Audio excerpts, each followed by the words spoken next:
എല്ലാവർക്കും നമസ്കാരം. മീഡിയ ഡിക്ഷണറിയിലേക്ക് സ്വാഗതം.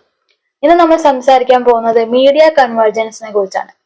മീഡിയ കൺവേർജൻസ് എന്ന് പറയുമ്പോൾ പല മീഡിയ പ്ലാറ്റ്ഫോംസ് ഒരു സ്ഥലത്ത് ഒന്നിച്ച് വർക്ക് ചെയ്യുന്നതാണ്. മുമ്പ് ന്യൂസ് പേപ്പേഴ്സ്, റേഡിയോ, ടെലിവിഷൻ ഒക്കെ സെപ്പറേറ്റ് ആയിരുന്നു. പക്ഷെ ഇപ്പോൾ ടെക്നോളജി വന്നതോടെ എല്ലാം ഒരുമിച്ചായി. ഉദാഹരണത്തിന് നമ്മൾ ഒരു മൊബൈൽ ഫോൺ യൂസ് ചെയ്യുമ്പോൾ അതിൽ ന്യൂസ് വായിക്കാൻ പറ്റും, വീഡിയോസ് കാണാൻ പറ്റും, റേഡിയോ കേൾക്കാനും പറ്റും, സോഷ്യൽ മീഡിയ യൂസ് ചെയ്യാൻ പറ്റും. ഇതാണ് media convergence. Media convergence mainly technology കൊണ്ടാണ് വളർന്നത്. ഇന്റർനെറ്റ് വന്നതിന് ശേഷം കമ്മ്യൂണിക്കേഷൻ വളരെ ഈസിയായി. ഇപ്പോ ഒരു ന്യൂസ് ചാനൽ ടിവിയിൽ മാത്രമല്ല, യൂട്യൂബിലും ഇൻസ്റ്റഗ്രാമിലും വെബ്സൈറ്റിലും സെയിം ന്യൂസ് ഷെയർ ചെയ്യാറുണ്ട്. അതുകൊണ്ട് ഓഡിയൻസ് എവിടെ ഉണ്ടെങ്കിലും അവർക്ക് ഇൻഫോർമേഷൻ റീച്ച് ചെയ്യാനും പറ്റുന്നു. മീഡിയ കൺവേർജൻസിന് പല ടൈപ്സ് ഉണ്ട്. അതിലൊന്നാണ് ടെക്നോളജിക്കൽ കൺവേർജൻസ്. ഇതിൽ പല ഡിവൈസിന്റെ ഫങ്ഷൻസ് ഒരു ഡിവൈസിൽ വരുന്നു. സ്മാർട്ട് ഫോൺ ആണ് best example. Camera, radio, TV, internet, news paper എല്ലാം ഒരു ഫോണിൽ തന്നെ കിട്ടുന്നു. നെക്സ്റ്റ് ആണ് കണ്ടന്റ് കൺവേർജൻസ്. ഒരു കണ്ടന്റ് പല പ്ലാറ്റ്ഫോംസിൽ ഷെയർ ചെയ്യുന്നതാണിത്.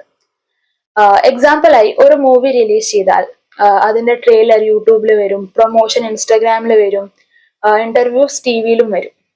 അങ്ങനെ സെയിം കണ്ടന്റ് പല മീഡിയ വഴി ഓഡിയൻസിനെ അടുത്ത് എത്തിക്കുന്നതാണ് ഇത്. പിന്നെ ഇൻഡസ്ട്രി കൺവർജൻസ് ഉണ്ട്. ഡിഫറെന്റ് മീഡിയ കമ്പനീസ് ഒന്നിച്ച് വർക്ക് ചെയ്യുന്നതാണ് ഇത്. ഇപ്പോൾ television channels, social media teams, website ഒക്കെ ക്രിയേറ്റ് ചെയ്യുന്നു. അതുപോലെ ന്യൂസ് പേപ്പർ കമ്പനീസും വീഡിയോസ്, പോഡ്കാസ്റ്റ് ഒക്കെ ക്രിയേറ്റ് ചെയ്യാറുണ്ട്. മീഡിയ കൺവേർജൻസ് സൊസൈറ്റിയിൽ വലിയ ഇമ്പാക്ട് ഉണ്ടാക്കിയിട്ടുണ്ട്. ഇൻഫോർമേഷൻ വളരെ ഫാസ്റ്റ് ആയി കിട്ടുന്നു. ഒരു സംഭവം നടന്നാൽ സെക്കൻഡ്സ് കൊണ്ട് സോഷ്യൽ മീഡിയ വഴി ലോകം മുഴുവനും അറിയുന്നു. അതുപോലെ എന്റർടൈൻമെന്റും ഈസിയായി. OTT പ്ലാറ്റ്ഫോംസ് വന്നതോടെ സിനിമ, സീരിയൽ, ഡോക്യുമെന്ററീസ് എല്ലാം മൊബൈൽ തന്നെ കാണാൻ പറ്റുന്നു. സ്റ്റുഡൻസിനും വലിയ ജേർണലിസ്റ്റിനും മീഡിയ കൺവേർജൻസ് വളരെ യൂസ്ഫുൾ ആണ്. ജേർണലിസ്റ്റ് ഇപ്പോ ആർട്ടിക്കിൾ എഴുതുന്നത് മാത്രമല്ല, ഫോട്ടോ എടുക്കാനും വീഡിയോസ് എഡിറ്റ് ചെയ്യാനും സോഷ്യൽ മീഡിയ മാനേജ് ചെയ്യാനും കൂടി അറിഞ്ഞിരിക്കണം. അതുകൊണ്ട് മീഡിയ ഫീൽഡിൽ സ്കിൽസ് കൂടുതൽ ഇമ്പോർട്ടൻ്റ് ആയി. പക്ഷെ മീഡിയ കൺവേർജൻസിൽ ചില പ്രോബ്ലംസ് ഉണ്ട്. ഫേക്ക് ന്യൂസ് വളരെ ഫാസ്റ്റ് ആയി സ്പ്രെഡ് ചെയ്യുന്നു. സോഷ്യൽ മീഡിയയിൽ വെരിഫിക്കേഷൻ ഇല്ലാതെ ഇൻഫോർമേഷൻ ഷെയർ ചെയ്യുമ്പോൾ അത് കൺഫ്യൂഷൻ ഉണ്ടാക്കും. അതുകൊണ്ട് ഓഡിയൻസ് കറക്റ്റ് ഇൻഫോർമേഷൻ വെരിഫൈ ചെയ്യേണ്ടതാണ് വളരെ ഇമ്പോർട്ടൻറ്റ്. സിമ്പിൾ ആയി പറഞ്ഞാൽ മീഡിയ കൺവേർജൻസ് ടെക്നോളജിയും കമ്മ്യൂണിക്കേഷനും ഒന്നിച്ച് മീഡിയ വേൾഡിനെ മാറ്റിമറിച്ചു.